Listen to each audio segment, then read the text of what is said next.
Hello and welcome, welcome, welcome. Pull up a chair and have a seat. This is going to be a short video.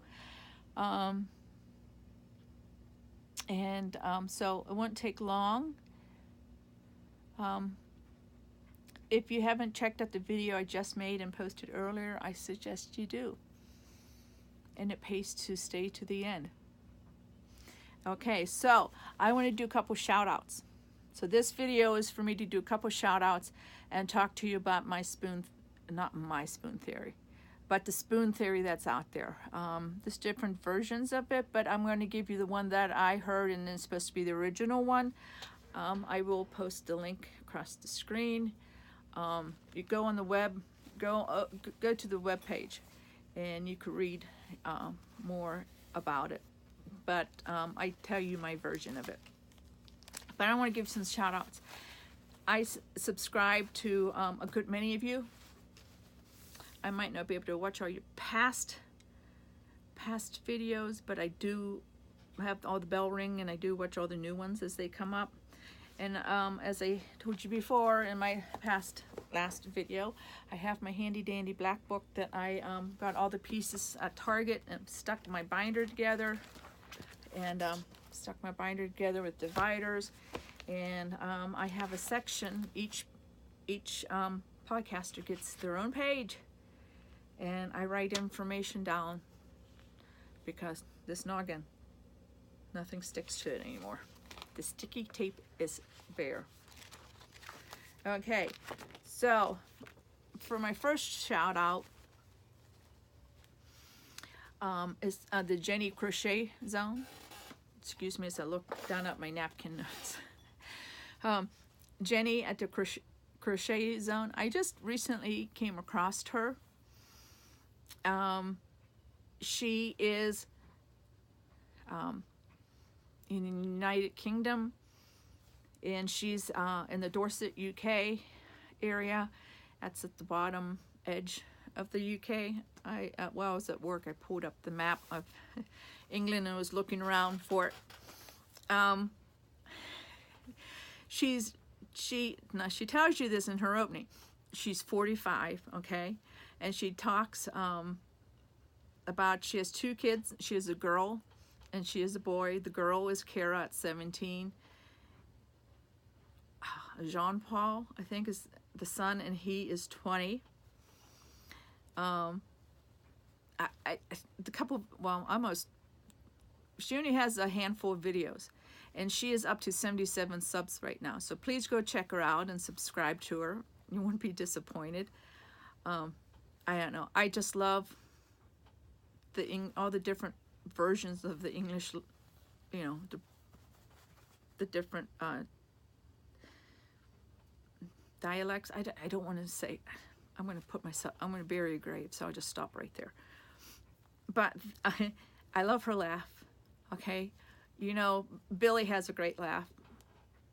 Seta has a superb laugh. I love her laugh, and it's like a he. I just love it. I was watching her 10 most yarny things. She was like me. She used the 10 non-yarny things as an introduction, and her and I have a few things, you know, in common.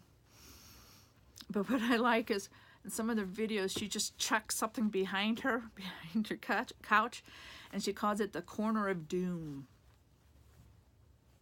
If I had chucked it behind the corner of doom, my husband would be on me. He's the one who has to have everything nice and neat. I don't care for the mess. I do get tired of the mess, and I will clean it up, but so please go check out Jenny Crochet Zone, okay? And it's JENNIE Crochet Zone, ZONE, okay? The second one you might have seen, and a few people might have already talked about her, is Creatively Tracy. Jenny is on Instagram as well. Just want to let you know.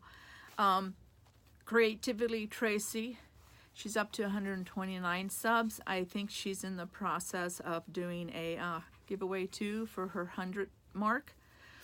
Her and I share the same autoimmune disease. So that's why, well, I like her. She has a great personality. And she has a good outlook, and I just enjoy watching her. Her dog is Lexi, and I like, as you're watching her video, you see her dog going up and down the back steps in the background. She does crochet. Jenny was a crocheter too. So please go check Tracy out. Then there's Angela, the Crafty Grandmother. Now, she doesn't have many videos out there either, just a handful. She's at 31 subs, but she's another dear soul. I think I just stumbled upon her. I think it's one of those things that, you know, YouTube, you have your subscribe button and you have your home videos. I think she showed up in my home video. I think that's how I came across her. Well, she's at 31 subs. So go show her some love. It's Angela, the Crafty Godmother. Okay? She just recently went to the Stitches West out there on the West Coast, and she had a fun time. She hasn't been there for several years. She went out and she had a fun time, and her recent video talks about her trip out there and how she was wanted to see Z, and I found out she was born in the year of the monkey. I think I was the year of the rat. 65, I don't know, but she was born in the year of, and she's a knitter. She was talking about how Becky from the Funny Farm Crochet and Mary at the Mary Crochet Chit Chat really encouraged her to start doing a podcast. So please go over there, and again, like I said, show her some love. Seta even gave her a shout out, and I noticed Seta helped me by giving me a shout out, which I deeply appreciate. So go over there and give her some encouragement as well. So those are the ones that I have right now for each video. I would like to, sometimes I get so busy I forget. I might have the notes in my notebook, and then, yeah, I'm bad. I'm evil. But I watch a lot of, I watch, of course, there's, as time's going on, you find out who's the more popular ones, and that they're growing fast. I love watching them, but I like to watch the smaller channels too, the ones, the newbies like me.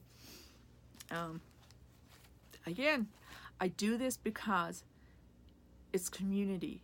Out there in that big world of all the countries, of all the cities, of all the different nationalities and languages, we are getting on YouTube and creating a community, and I want this community to be diversified. I want it to be just we all love one another, because that's what heaven's going to be like up there. It's not all one type of people group up there. It's going to be all shapes, sizes, and personalities, and that's what makes the world go around. It makes it special. God loves us all. So this is going to be it. I just want to do my spoon theory, which I will edit out. Well, it will be right after this. Again, I want to wish you a happy weekend too. I hope you enjoyed a different view of the dungeon this time. That over there is just part of my fabric stash. I have a dilemma. You know how Carrie Penny, when she does hers, she told me she has the IKEA Billy bookcases behind her, and she wraps her fabric around like cardboard, and she has them all stacked up nice and neat. Hers is upstairs, I'm assuming an extra bedroom, which things would stay clean and nice. Being here in the basement, I'm fighting moisture, which I do have a dehumidifier in this room. I'm fighting moisture and dust I don't have a finished ceiling, as you can see my walls right now. So that's why I have everything in bins. I'm trying to figure out how I want to store this. When we finish this room, I am trying to come up with ways to store my fabric. I get nervous just having it exposed. I don't want it to fade. I don't want it to smell. I don't want it to get, like, I pre-wash everything when I get fabric. It's pre-washed and put away, and most of the time before my husband knows. Yeah. You sneak it in the laundry. Well, you hurry up and wash and put away. It's insulation. It should be a write-off. It's an insulation for the walls. Just like yarn, right?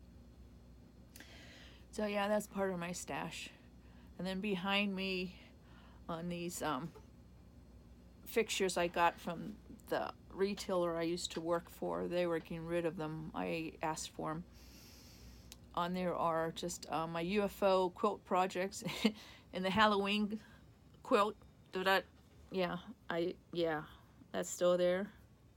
And then I have all my beads behind me and my paints, which after 20 some years, I got to ditch most of my paints, which will make me have more room. But here I go rambling again. Have a good weekend, guys. I'll see you soon.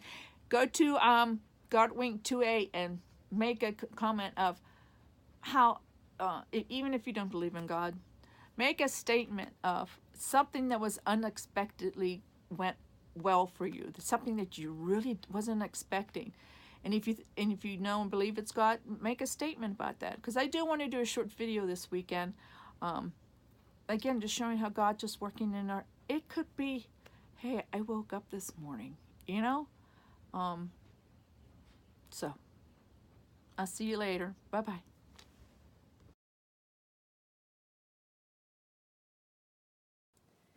Hello, it's me again. Hey, I'm just putting this little video in to my podcast to explain to some of those who don't know about the spoon theory. Spoon theory applies to anyone that deals with a chronic illness, whether it's lupus or MS or fibro or arthritis, one of the arthritises, or any or all of them. Just a chronic disease. I suffer from fibromyalgia, and I have very bad neuropathy in my arms, hands, legs, and feet, both from diabetes and fibro. Someone told me about the spoon theory years ago, and it so applies. And I'm gonna put a link. I'll put it. Link it across the screen so you could see where it originated from. So this is what the basic is.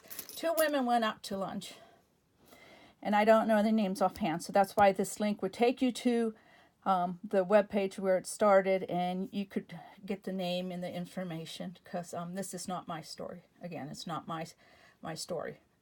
I'm just giving you my rendition of it. So two women went out to meet for lunch, like a lot of women do. And one had a chronic illness and the other friend didn't. And the other friend couldn't understand how her sick friend looked so good, but yet complained and canceled plans and just was always just not feeling right. And she just couldn't understand. And she goes, please explain to me. Try to explain what's going on. So the lady looked around, and they were in a restaurant, so she went to all the different tables and she collected a bunch of spoons. I have 12 right here, okay? And she goes to her friend, and she puts the spoons in front of her friend and says, these spoons represent your energy for the day. Tell me how you would spend these spoons for your energy. So her friend goes, well, I'll get out of bed, I would have breakfast, and I would have lunch. And her friend goes, no, stop. She goes, I got out of bed,